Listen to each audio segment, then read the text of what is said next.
Let's talk about how you tweak the initial setup that you did. If you're using a neutron probe, you would have installed the site, inspected the soil, made some notes about what you're seeing, and then came to the software and made a setup based on that. So if you were to go under blocks, note that we've already selected three maples. We could go to edit initial neutron setup. That's the same item here on the blocks list. And this icon will change over time. So let's go into that function, and what we're looking at is the site called 3 Maples. It has just one tube setup, which is 1912. These are the actual values were recorded on the neutron probe at the time, and our field observation said that that represented a 10% depletion, 15, and so on.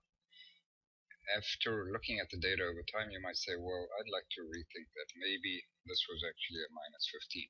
Then you would come back to this, reset it, and you really want to go back to the date that this was set up. And right now the software is not remembering when it was, but it should. And whatever date you put in there is going to go on to that specific date as a probe reading on that date.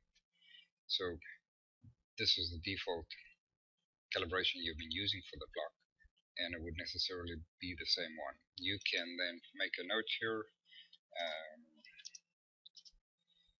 You could say I dug a hole and inspected the soil on whatever day, and I found this. And then if you've made any adjustments like I've done here, you need to click the recalculate button, save.